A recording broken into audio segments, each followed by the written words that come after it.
I always thought fear was just an emotion, but now I know fear is a living thing.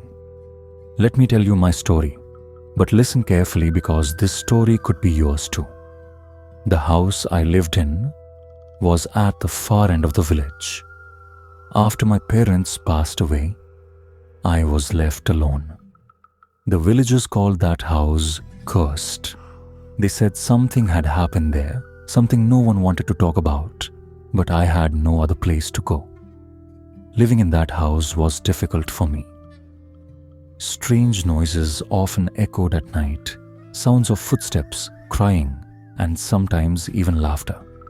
I always felt like someone was watching me. It was a cold winter night. A thick fog enveloped everything outside. I was in my room, trying to focus on reading. Suddenly there was a knock at the door. Knock! Knock! Knock! I opened the door, but no one was there. Only a black box lay on the ground, with something written on it in what looked like blood-red letters. Do not open this. Fear and curiosity gripped me at the same time. I picked up the box and brought it to my room. I decided to open it. Inside the box was an old clock. Its hands were moving in reverse. As soon as I touched it, the lights in the entire house went out, plunging the room into darkness. Suddenly, I felt someone behind me. "Wow, who's there?" I stammered. In response, I heard only a faint, eerie laugh. I turned around, but there was no one there. My eyes fell back on the box. The clock inside it was now ticking on its own. With each tick of the clock's hands, new sounds emerged in the room. Shadows began creeping in through the windows as if someone was standing outside, staring at me. Over the next few days, my life turned upside down. At night, I would hear footsteps and cries. Every time I tried to follow those sounds, I would find myself standing right next to the clock. One day, I went to the village priest. The moment he saw the clock, his face turned pale. "Where did you find this?" he asked. I told him everything. He said, "This clock is cursed. Anyone who touches it is drawn closer to death. Destroy it immediately, or it will consume you." I ignored the priest's warnings. But that very night, blood began seeping from the walls of my room. From every corner I could hear screams and cries for help.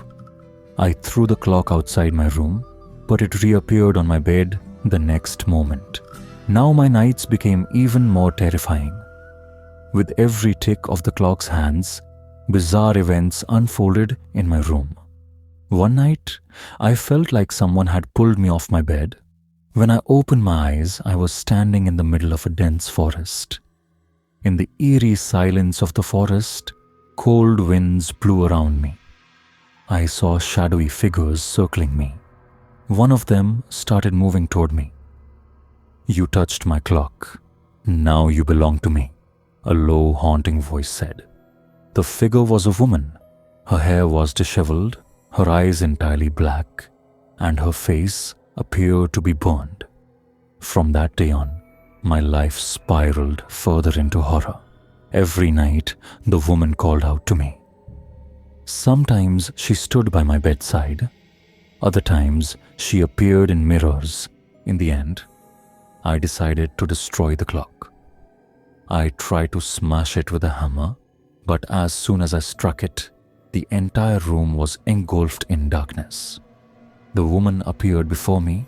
She grabbed my face with her cold, blood-soaked hands. Her eyes were bleeding as she said, "You tried to destroy me. Now it's your turn." When I opened my eyes, I was no longer in my bed. I was in that forest again, surrounded by lifeless bodies. They were all the people who had once touched the clock. And now, the clock was strapped to my wrist. Its hands had stopped moving. Perhaps this would be my last night, but it wasn't the end. When I woke up again, I found myself transported beyond the bounds of time and space.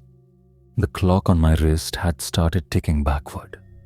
With each tick, The world around me transformed. Suddenly, I was back in the village, but everything looked desolate and abandoned.